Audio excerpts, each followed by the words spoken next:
back here to the radio show. I know you was wondering, where the hell did we go? I must have to go to the bathroom a long time.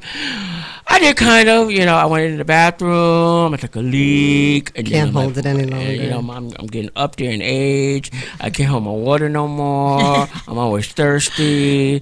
I want to go to the bathroom, not go back to the bathroom again. Then I have to doo-doo, and I have to scratch here, and I have to drink some water. See, the scratching part, come on, you got to go back, step it back a second. You got to get rid of that itch part. You can resolve that. Baby, that's and the shitting part is good because you weren't for a minute, and now you are. So it's a really good cream. Let me tell you, as you get older, that scratches start feeling good. Like a dog, you start shaking your leg. Don't tell me you do that. I'm just saying, no, not yet. They ain't got that bad yet. But I'm just saying, them scratching in them spots. Resist, please resist that. That would be horrible to walk in on. You're standing there like. Wow. I know. Nobody wants that visual. Some people I'm already visualizing. Yeah, there definitely are. Some people do not want to visualize that. Some people are into butt play. Say something sexy. Definitely, but not all people. Some people are into butt play. Okay, so I like it. So all right. So what we're getting ready to do? We're actually getting ready to have an interview with Jeffrey. And we are actually going to be pretty much just talking about, guns a little bit. Some people are very left or right when it comes to guns or guns usage and stuff like that. But one thing that I will credit President Dick Sandwich with is that he did actually, people like him actually exposes how weak the laws are here in the United States and stuff like that. And motherfuckers start realizing, you mean to tell me I could walk down the street with my rifle or my handgun over all this other shit? And most places you can. And the research I did on that. And you can't do nothing about it. So now that that's exposed to the world, oh shit. So now, and even the black people are like, oh, we can do it too? Bet. So now we're going to actually talk about it. Well, I think people were just doing it for civility and not really bring it out. but it's hidden. But legal guns, you can actually walk down the street with your pistol. And legal guns, 50 million new gun owners bought guns in 2020. I thought it was 17 million. No, it was like 50 million. I thought it ended up being in the or maybe. I think it was 17 million. How about the looting? They were looting a lot of guns then too. Yeah. You could buy a gun at Walmart. Yeah, they just changed the law there too. Oh. With rifles, you can't buy anything like artillery type of only artillery ammunition or rifles and stuff like that. So we're going to be talking about certain things. Laws and stuff like that, and we're gonna get some true information as it relates to definitely safety, guns, safety, and things that such. Something safe about a gun, period. In the nature. Well, some people feel safe. I mean, well, once you purchase that, you have to really determine if it's either you or them, or you're just flashing it off, you know what I mean? But if somebody was to whip out a gun on me, they better use it. You know what I mean? For real. It's definitely an energy thing too. Like if you're thinking about something if you're thinking about it, that's what's going to come. We used to walk around in school. I went to school in Sheepshead. We were just talking about this, right? I used to walk around with a box cutter. That was like the thing back then. A box cutter and a machete sometimes. A machete? Yeah. Oh, okay. Yeah. Where are you putting that? Yeah, in my book bag. My transport. On the phone, on the phone with us right now, we got Jeffrey Howell on the phone. Jeffrey, you there? Yeah, I'm here. What's going on, Will? I'm good, man. How you feeling down there? Hey, doing great, bro. How's everything going with you? Oh, man, I'm hanging like a monkey with nothing to swing on. But you know how it goes. But anyway, on the phone we have Jeffrey Howell, co-owner of Black Gun Owners and Education. Wow. Hey, Jeffrey. Thanks for being here. This is Genergy. Thanks for being here. Genergy. I love it. Yeah, can you hear us?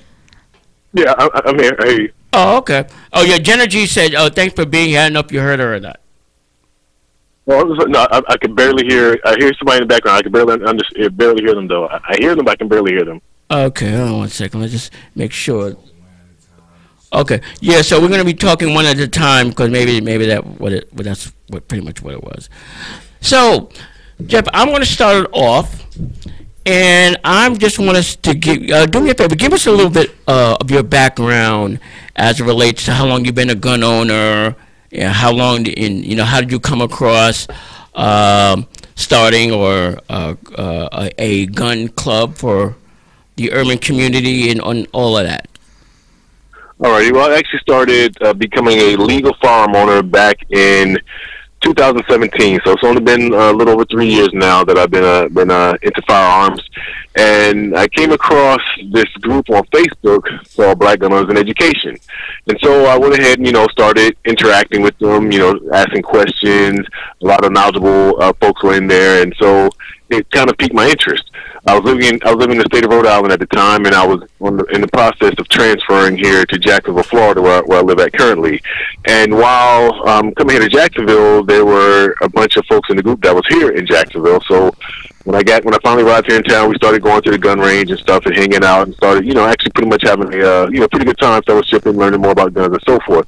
So Facebook, which is where the group was, they started actually having issues with, I guess, the content that we was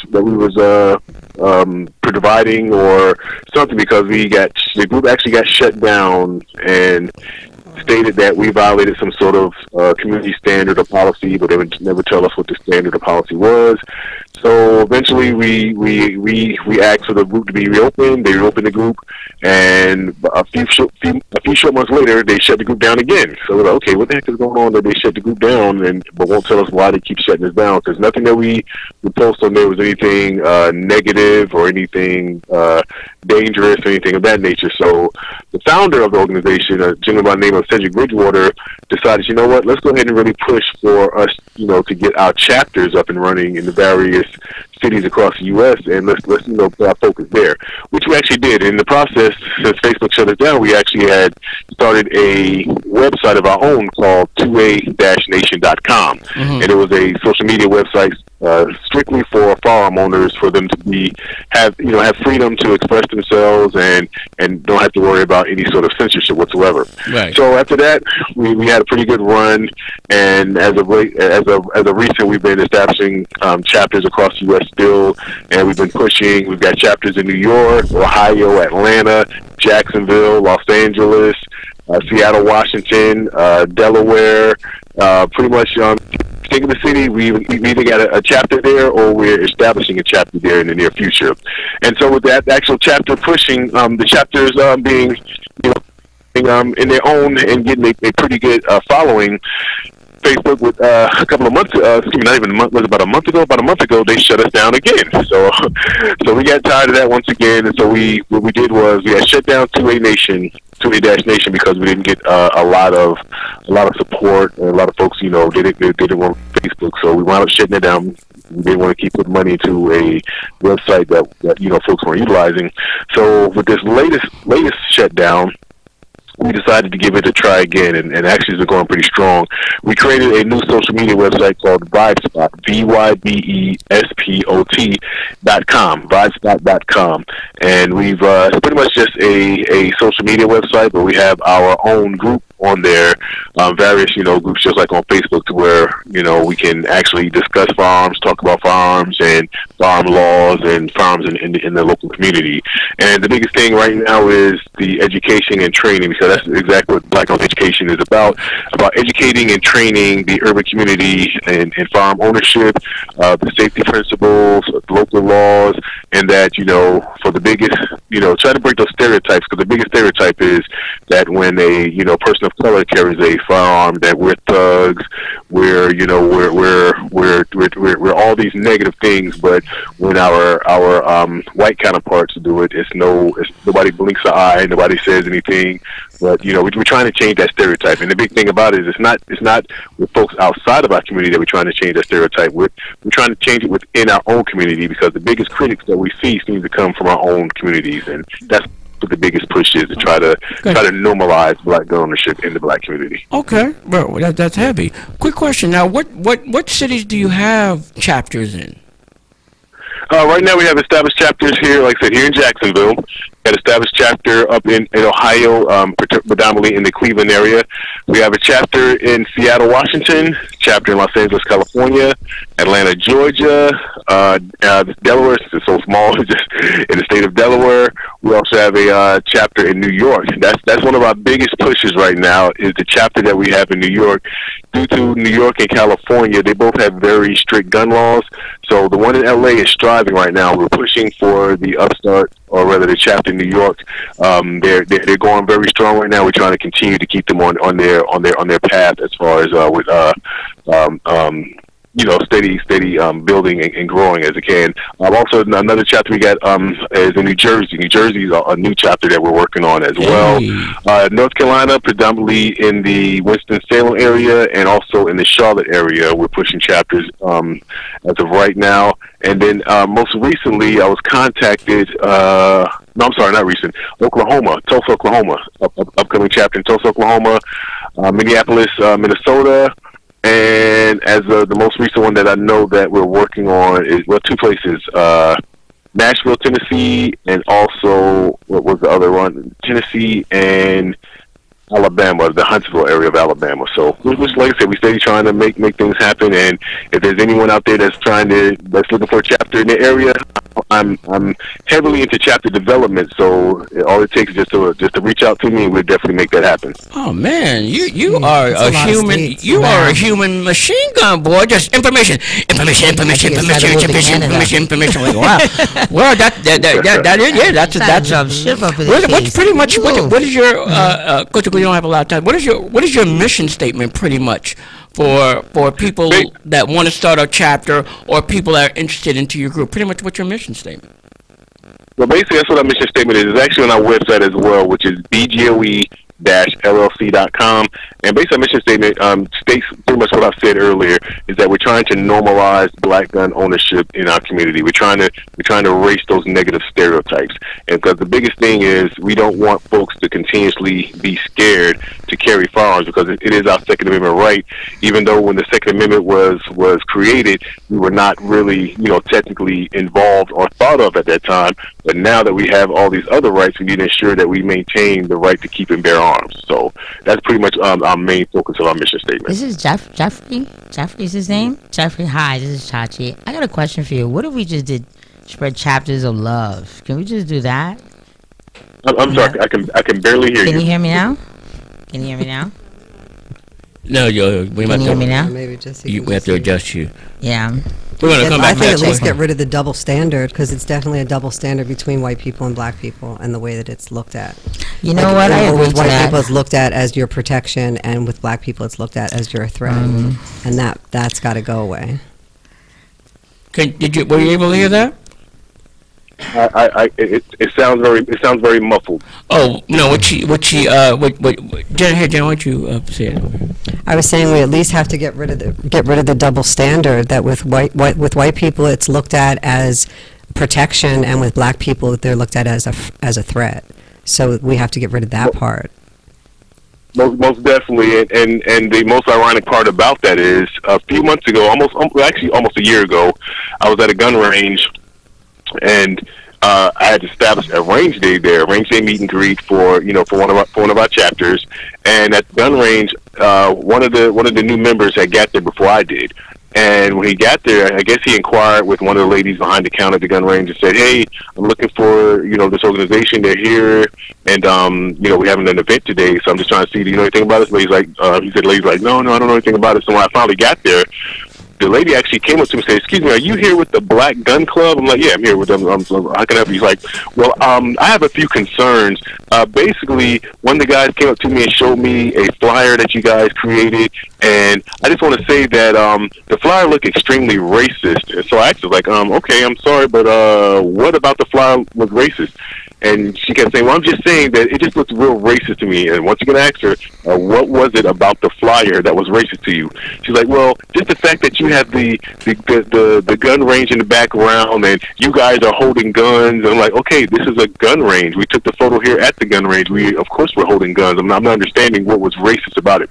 And in the photo, it's just myself and three other gentlemen standing there holding firearms, showing proper trigger discipline and everything else, proper muzzle awareness. And we just took a photo together, and in her eyes, 4 black men holding a firearm, holding firearms, was considered That's racist in her eyes. And So that was just one thing that just really opened my eyes, because we looked at other photos that were taken there at that same gun range, and of course it was Caucasian men, and not an eye was batted, not one thing was said about it, but yet with 4 black men, it was all of a sudden deemed racist. So it's just like you said, it was definitely a huge double standard. Do you now how do you actually try to encourage black people to join clubs and groups and stuff like that? Do you find it difficult for them to do it, or are they skeptical about doing it? Are they open to joining it? Well, it all depends. Just like with any other organization, if there's already a general interest, it makes it a lot easier.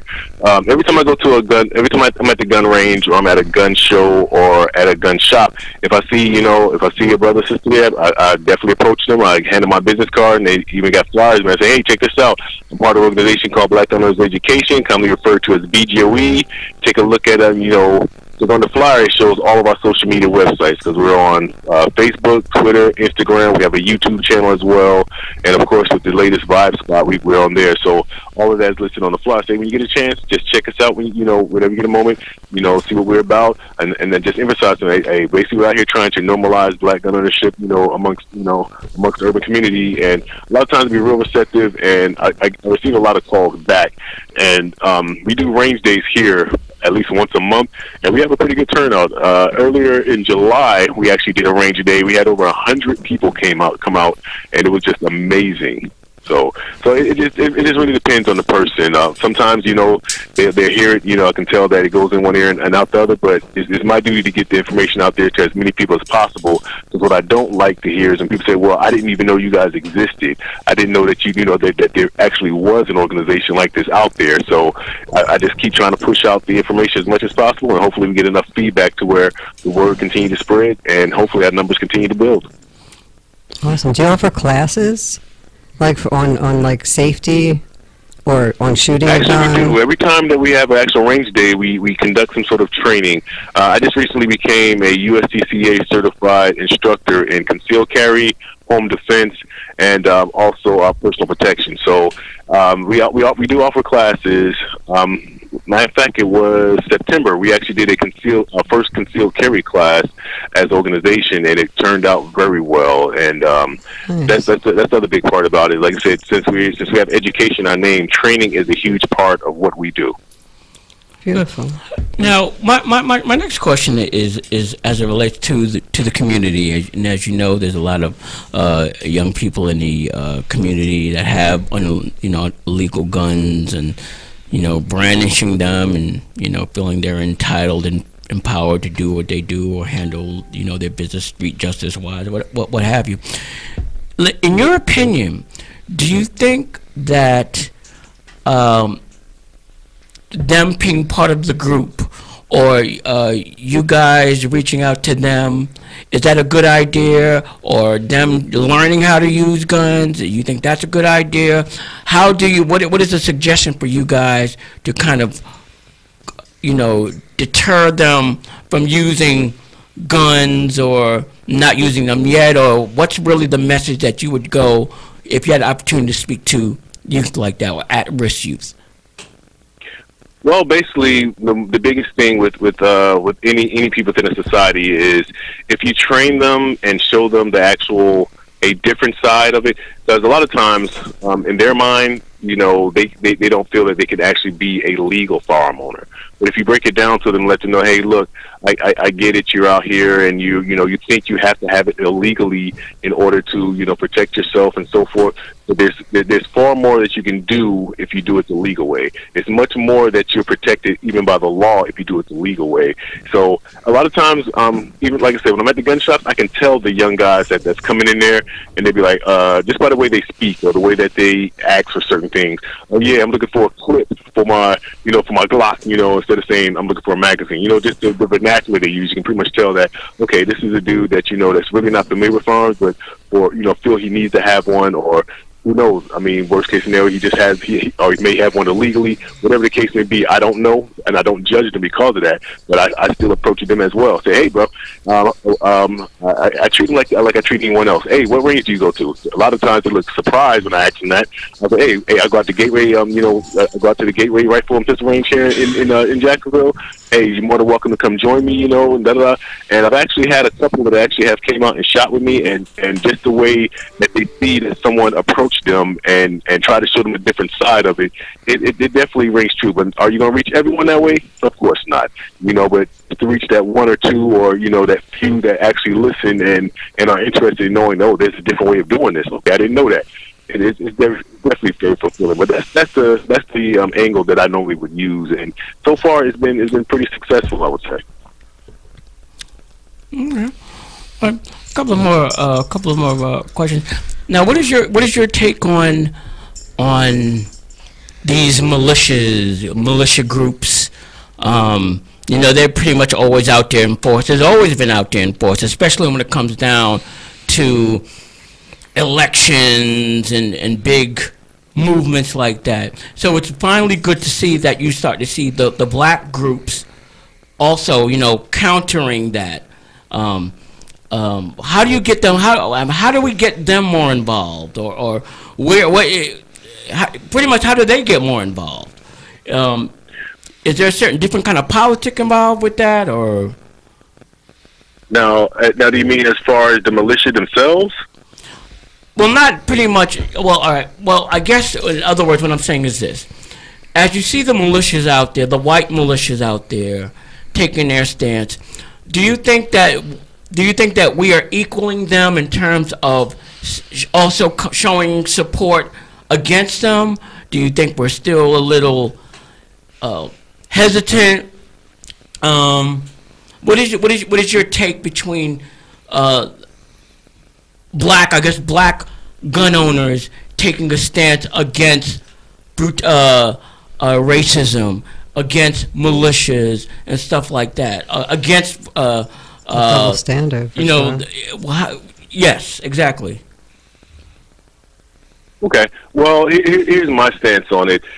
It seems like in a lot of areas that with the predominantly white militias, they have the notion or the mindset that they're the only ones out there, and a lot of times I've seen to where, they would use these intimidation tactics, like showing up places with their firearms in large groups, and it'd be weird because it'd be places that in reality, it's really no need to even carry a firearm for the instance, open carry the way that they do.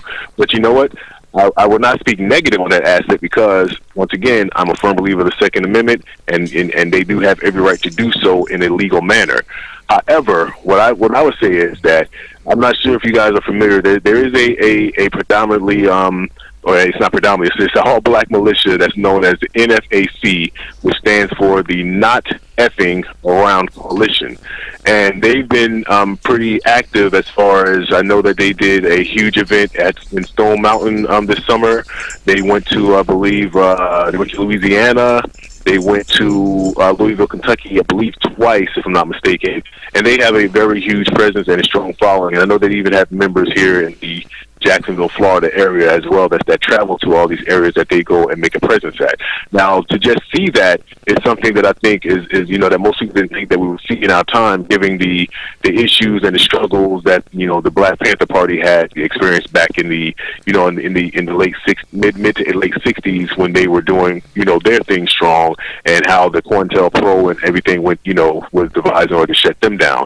But I will say that with the presence of a black militia, I think that I ain't gonna say it counters, but it does show that, okay, you know what, you guys out here, doing your thing, exercising your Second Amendment rights, whether it's for racist means or whether it's for that they don't believe in a particular political stance or whatever the case may be, you know what, we're out here as well, showing our numbers in force and exercising our Second Amendment rights and advocating for what we believe to be fair and just and right as well. So it's all about perception and the way that it's actually done. And the biggest thing is you can do just anything you want to do within the realms of the law. It's not always going to be received in a positive manner, but if you look back during the civil rights times, a lot of things that the forefathers and the civil rights leaders did was not deemed as the right thing to do at that time. But look at where we are today because of what they did. So it's all a perception and the way that things develop over time. And once again, it's all about normalizing what they do, and normalizing us doing the same thing, basically, without folks having a bad eye look at it as oh, okay, well, here go these black people doing the same thing, or looking at us differently. No, look at us the same way you look at them. When they're out there with their guns and exercising their Second Amendment, and they're out there, showing that they're displeased with something, it's not looked at as bad as if when we do it. When we do it, it's always looked at a different manner. And we're trying to change that. We're trying to normalize that. So I'm not part of a militia. Let me put that out there right now. BGOE is not a militia, but we definitely do support our brothers and sisters that are part of these organizations. Okay. Thank you. All right. Hey, Jeffrey, give us your social media handle so people know how to reach you, how to contact you guys. All right. On all social media platforms, if they put in Black Gun Owners and Education, it would definitely pop up. Or in many instances, if you just put in BGOE, it will pop up as well. Like I said, we're on all the social media platforms: Instagram, Twitter, Facebook, YouTube, and so forth. So definitely look forward to folks checking us out.